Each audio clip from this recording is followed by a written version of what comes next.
tell me a little bit about your profession.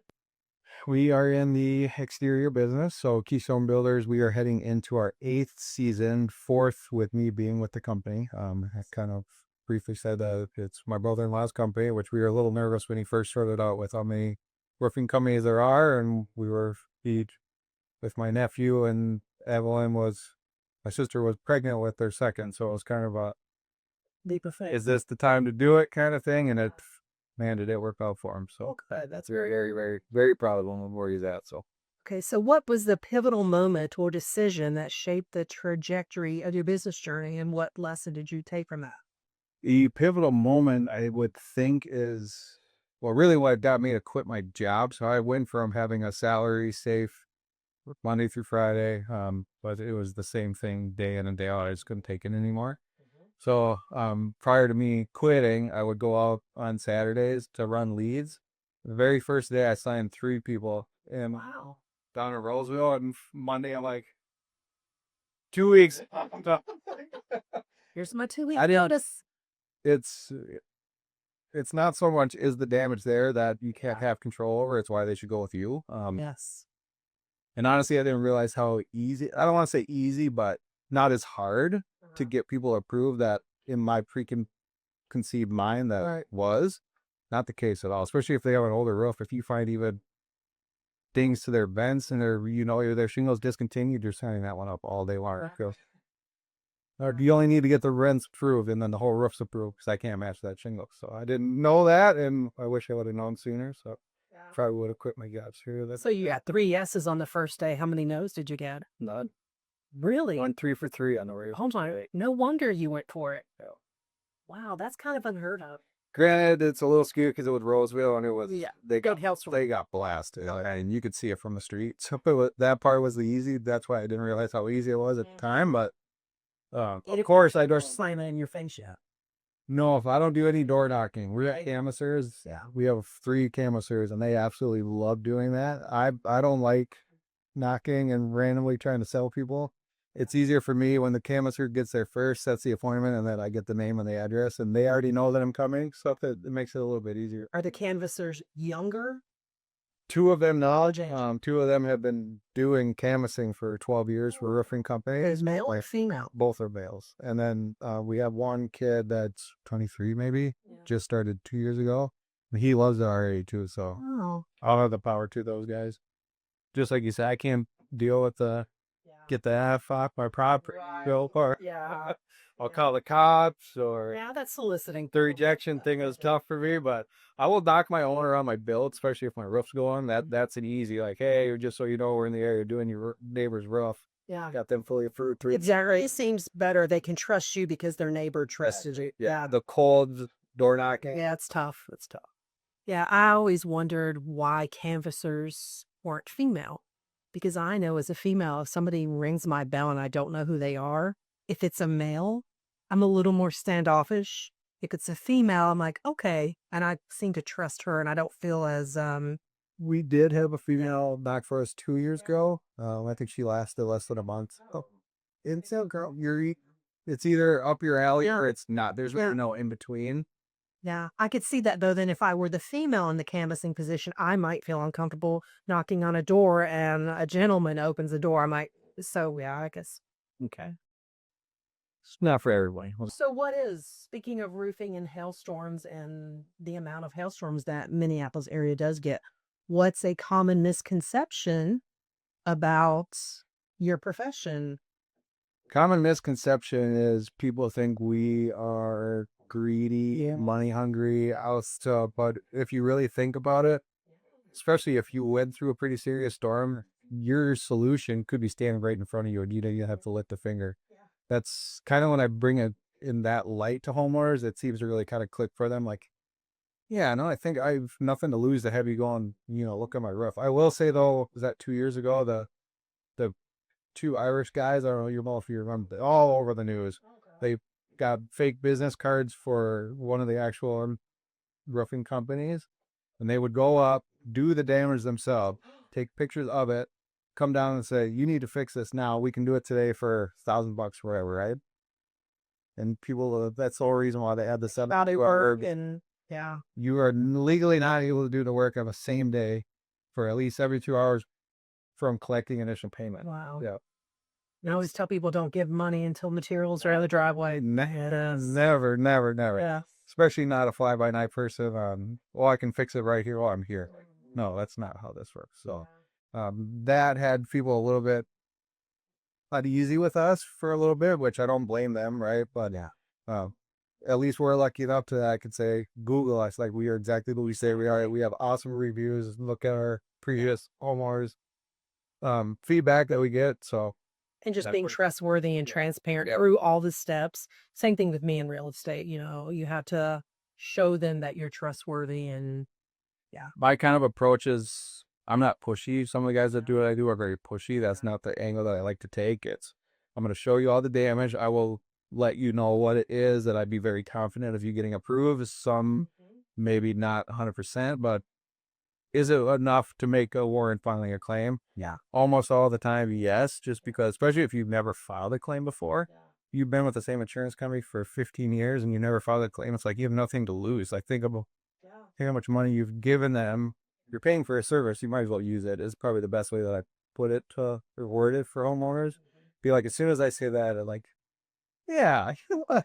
I'm giving them however much money over X amount of years, and just you've been paying for a new roof that whole time you just didn't realize it. Yeah. Where do you think all the negative talk about that roofing industry and hailstorms, where do you think that came from? Storm chasers, Yeah. more than likely Yeah. is the word that is and puts us in a bad light. But again, that's not an accurate representation of what we do. It's you had damage. I mean, are you gonna get on your own roof and like that? No. 95% of the people would never. That's where we come in and do it for you. So Yeah, and I don't understand when people, Joel, want to get their roof fixed. oh, that's my favorite. Jeez. Oh no, it's fine. It's like, sir, you have 8 missing shingles. Right. Yeah. That's a big investment. I'm in real estate, so if God forbid you ever had to sell your house, it's not going to pass inspection. You're not going to be able to sell it. Get your roof fixed. Use the insurance. That's what it's for. But then on the flip side, I think years ago, probably insurance companies bought roofs that were probably not as like with little damage. Yes, so they've pulled the reins back a little bit the last probably 4 years. Well, the very first year I started, it was like shooting fish in a barrel. State Farm was buying everything. Yeah. They pulled the reins back a little bit lately. But over the winter, I did get 3 full approvals through State Farm. Just they made me work for it a little bit more. Pulling shingle sample, getting it tested, proving I can't hatch it. So that's fine with me, but I like it easier when I get it approved right off the jumps. Yeah, I know. In 2021 in Waco, we had a hailstorm. Say it was mid, but we had somebody come out, insurance bought it, not a problem. And then just as we were moving up here, actually, my husband Jason was up here already. We got a hailstorm in Waco like 6 weeks before we were moving up here. We were already under contract on our house, and I'm talking softball size.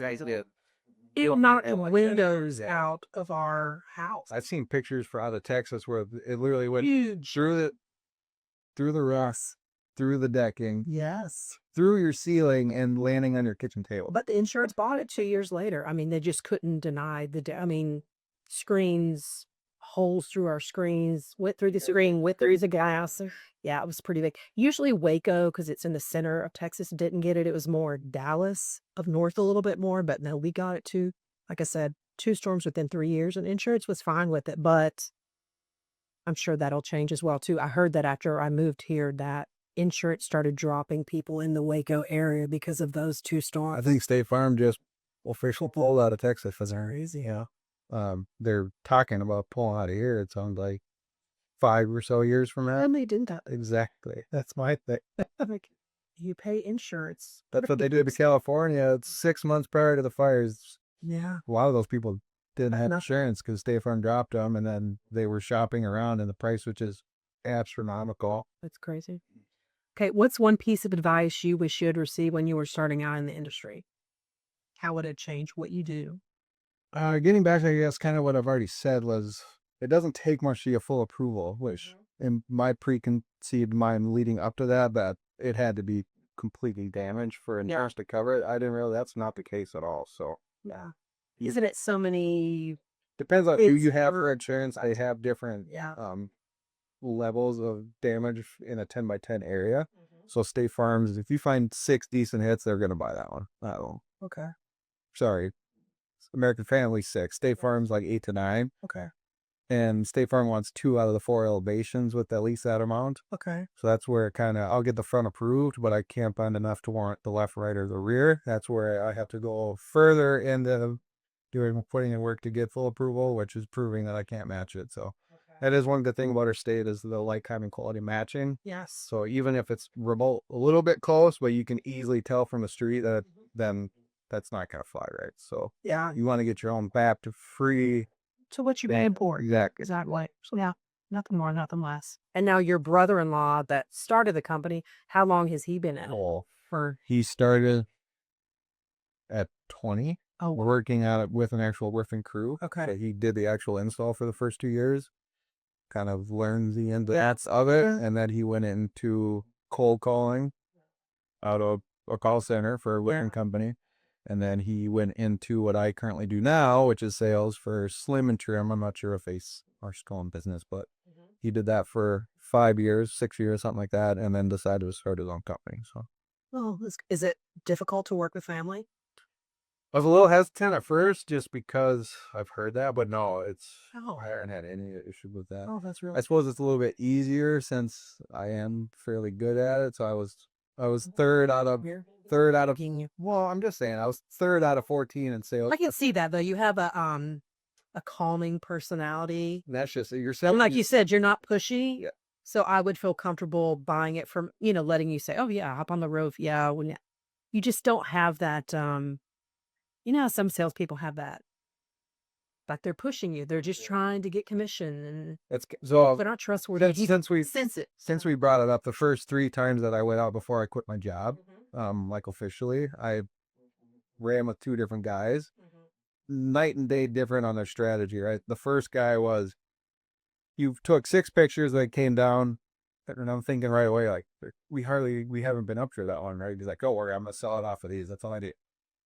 Would scroll through 6. He's like, "You have damage. We're gonna call right now. What's your insurance? I got the phone number. We're gonna sit down right now." And everybody's like, "No, like Is he older or was he was older." Yep. okay? That's probably what worked in the past. Then the next guy I worked with, complete opposite, was we spent 45 minutes taking pictures up there, right? And then that's one good thing that we provide for our customers is company cam, so I can actually send them a link, and that instantly gives them access to all the pictures that I took. Oh yeah. Okay. So that makes it easier on my iPad when I'm scrolling through. Like, Yeah. Here's what I I'm found. gonna send this to you, but I want to verbally go over it with you as well. Kind of just saying this is 100% hail damage. There's no way your insurance could argue that with me. This one right here, I'll be honest, I have a decent standing with it, but is there room for a rebuttal that this might be wear and tear? Yes. But when I go over and show you how much I had to work with, makes it easier for me to make that sale, I guess. And yeah, it's mainly just getting them to file the claim first. And that's honestly all the homeowner has to do, and I pretty much take it from there. So the approach is important too. It's not so pushy. It's more laid back. So I'll give them a folder with like our information, obviously my business cards in it, and I'll verify that they actually got the link that I sent them, and I have them actually pull it up before I leave to make sure that it worked for them, because now it doesn't always work. There's like a kind of a trick that I have to do for some people if their phone's a little bit older or whatnot. But yeah, so I make sure that they actually got it, they can see it, and a lot of them are like, well, I have to talk to my spouse first or when they get home from work, which I completely understand. Like, I don't push that one bit. What I try to do is say, "Oh, when will your wife or your husband be home? I would like to come back and go over this with both of you at the same time." I feel like that's really worked for me. Yeah, that does, I think. Not trying to sell them right on the spot. Yeah. No, that's good. That would make me feel a little more safe and trustworthy to you as well. Just be honest with them. Like, if it's 50-50, I'll tell them that. Like, honestly, it depends on what adjuster we get. If we get a third party, those are the best because they make money regardless if they approve it or not. If they work strictly with the insurance company, they'll get paid a little bit more if they deny it, which I think is completely terrible. It's unethical. Exactly. So that's when I'll say, like, oh, I can see this one going in either way, which gets back to, again, you have nothing to lose. You never filed a claim and your roof almost 20 years old. you're going to have to replace that sooner or later. Might as well try to get your insurance to pay for it. You might be looking at a 95% off coupon standing right in front of you. As soon as I say that line works so much, it's that 95%. You're on the hook for your deductible for a $20,000 roof. That's a pretty good bargain. Yeah, exactly. Just like you said, too, if you're honest with them at first, if you start off on a lie, then they're not going to trust you at all. Likely. And I mean, I think most people want to hear honesty. You don't want to be lied to. It's so hard for me to lie because then you have to remember your lie when you go back, and then, well, that's not, it's like, well, yeah, sure, I did lie about that. I think that's an easy way to not get referrals. Or Yeah, if I'm not saying I'm the most saint worthy, but I mean, I don't. You're present, right? I don't fib it though. I mean, There's a point in it. Exactly. Yeah, I think that would be, with contractors in general. Unfortunately, I think they have the reputation for over promising and under delivering. And I'll be the first man to tell you, majority of us that do what I do are like that. So, but not Mitch Lauer with Keystone. I'm trying not to. Will I tell you the truth a little bit, maybe? Maybe. Will I flat out lie to somebody else? No, absolutely. I couldn't see you doing that. Yes, thank you, sir. Very nice to meet you. Appreciate the time.